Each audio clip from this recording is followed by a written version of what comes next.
Welcome back to the deep dive. We are ripping into a stack of sources today, really doing a deep dive into the current sales landscape. That's right. We've got excerpts from two major reports right here. The HubSpot 2024 Sales Trends Report and the Salesforce 6th edition State of Sales Report. Pretty fresh stuff. Yeah, straight from the field. And our mission, it's simple, really. We're cutting through all this data to pull out the absolute key insights, what you need to know to be, instantly up to speed on sales right now. What are the challenges? Where are the opportunities? How's it all changing? Exactly. And it's a fascinating picture. On one hand, yeah, the data confirms it's tough out there. Economic pressures, competition, it's real. But sales are growing. But yeah, surprisingly, sales revenue is actually growing for a lot of companies. And the key thing these reports show is, well, this growth isn't happening because things got easier. Right. It's happening despite the difficulty. It's because teams are, adapting. They have to. The pressures are different now. Okay, let's unpack that. So first off, that challenging environment you mentioned, the sources are pretty clear, especially looking back at, 2023? Yeah, 2023 was a big one. Inflation, budget cuts, the classic do more with less mantra. HubSpot really highlighted how these outside forces just made selling itself harder. Sales pros felt it. HubSpot's data, 54% agreed selling was harder. They mentioned specific things. More competition.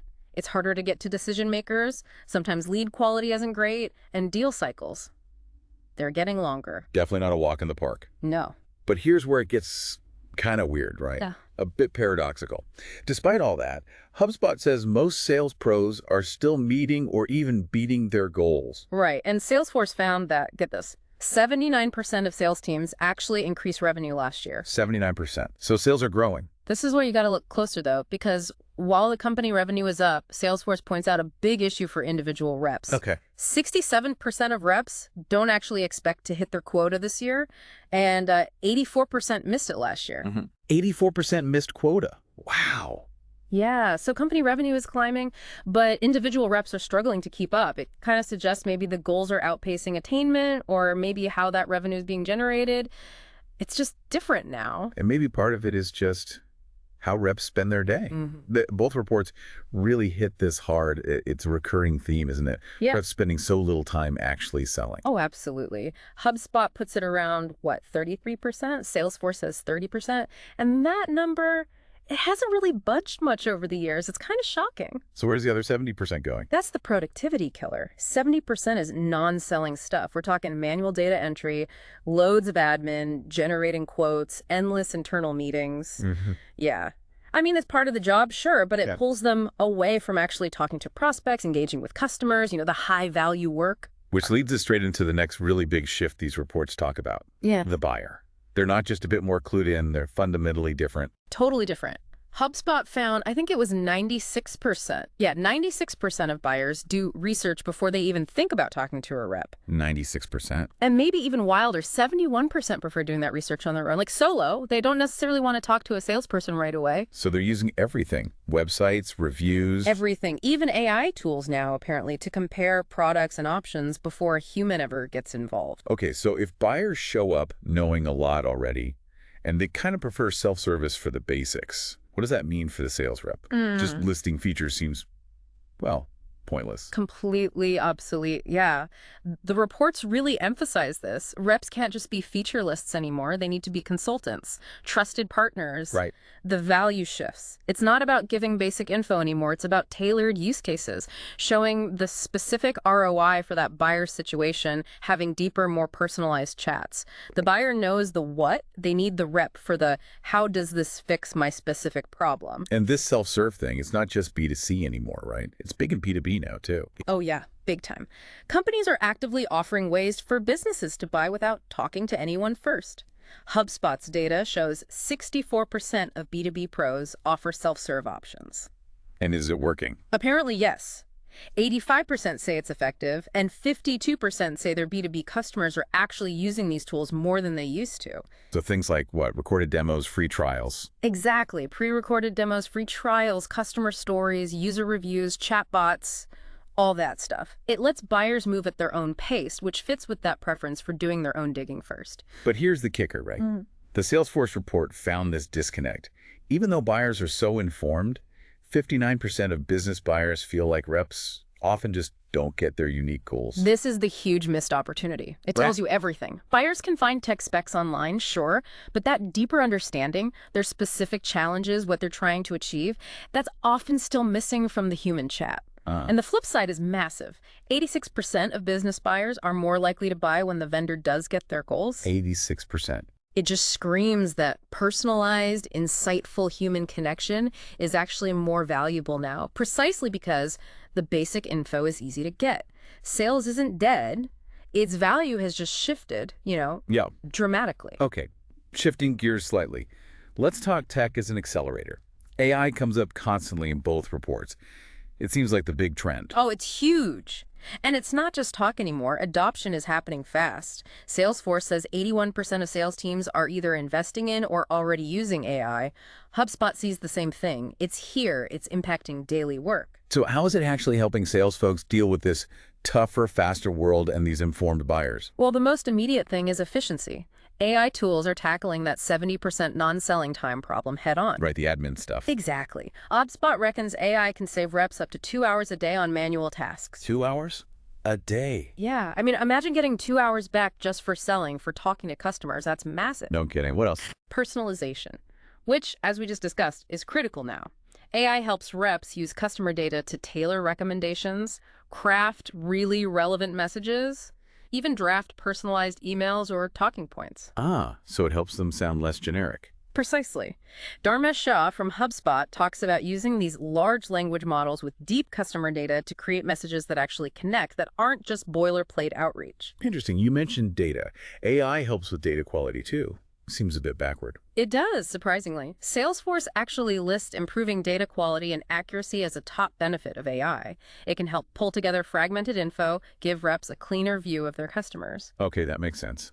And the bottom line, does it actually boost performance? The numbers look pretty good. Salesforce found teams using AI had better revenue growth 83% versus 66% for teams not using it. Okay, that's significant. And HubSpot stats show AI makes reps better at upsell, cross-sell, even downsell opportunities. Like 86% agree it helps with upsell and cross-sell, 92% with downsell. It just makes spotting and acting on those chances easier. And the reports mention other things too, right? Like automating scheduling, maybe figuring out buyer sentiment. Yeah, analyzing sentiment, competitive analysis, even predicting objections, and the big hope, potentially shortening those sales cycles that got longer. But there's always a but, isn't there? What's the catch with AI? The catch is data. AI's power is totally dependent on the quality of the data it's fed. Trustworthy data isn't just nice to have, it's essential. And honestly, that's a major challenge right now. Yeah, this section really stood out. Salesforce says only 35% of sales pros completely trust their own organization's data accuracy. 35%. It's pretty stark. Data is often incomplete, old, wrong, or stuck in different systems that don't connect. Silos. And generative AI adds another layer of worry, security. Definitely. 78% of leaders are concerned about new security risks from Gen AI, according to Salesforce. And on top of that, almost half, 49% of reps admit they don't really know how to use these tools safely at work. Oof. So there's a gap. We're rolling it out, but people aren't sure how to use it right. A big gap between deployment and safe, effective use. Yeah. Okay. But sales ops teams are trying to fix this. Updating tools, consolidating tech. They are taking steps. Updating, consolidating, improving security, creating training. Those are happening. Good. But the reports also note that setting actual ethical guidelines for AI use seems to be lagging. Only 43% of teams have them, Salesforce found. Only 43% when buyers are worried about this stuff. Exactly. Seems like a mismatch, right? Especially when 70% of buyers say they're concerned about unethical AI use. There's a potential trust issue brewing there. And this whole poor data quality thing, Yeah. it's not just about AI. It messes up basic stuff too, like forecasting. Absolutely. Accurate forecasting, managing performance fairly, getting real insights into accounts, all that relies on good data. It's like, trying to build a really fancy car engine on a shaky, unreliable frame. It just doesn't work well. So, okay, we've got this tough environment. Buyers have changed. AI is a powerful tool, but needs good data. How are the successful sales teams actually driving that growth we talked about earlier? What are they focusing on? The reports point to two main things. Two key pillars, yeah. The first one is sales enablement. Salesforce flags this as the absolute #1 growth tactic for sales leaders right now. Enablement. So basically helping reps do their job better. Pretty much. Equipping them to succeed, giving them the skills, the knowledge, the resources they need to actually hit quota and deal with all these challenges we've been discussing. 76% of reps agree it helps them meet quota. And it's more than just training sessions, right? It's also about content. Yeah, it includes structured things like strategy reviews and performance coaching, but also making sure reps have the right content easily available. Think updated product demos, useful videos, maybe social media snippets. HubSpot really stresses that making the stuff easy to find and organize is crucial. Can't use it if you can't find it. Makes sense. Yeah. And AI is playing a role here, too. Increasingly, yes. It can offer reps real-time tips during calls, customized training plans based on where they need help, even help managers with coaching by analyzing call recordings. Pretty powerful stuff for upskilling. Okay, so enablement is pillar one. What's number two? Building and maintaining relationships. HubSpot hammers this home. It's more important now than maybe ever before. Why more important now? Because the transactional stuff is easier for buyers to do themselves. Partly that, yeah. But also the data just backs it up. A massive chunk of revenue, 72% in HubSpot's data, comes from your existing customers. Wow, nearly 3/4. Right. And referrals. Referrals from happy existing customers are flagged as a top source for really high-quality leads. Plus, upselling and cross-selling to folks you already know, it's just often easier and cheaper than finding brand new customers. Gotcha. What kind of revenue are we talking from upsell, cross-sell? HubSpot's numbers suggest it's significant. For teams focused on it, both upsell and cross-sell bring in an average of about 21% of revenue each.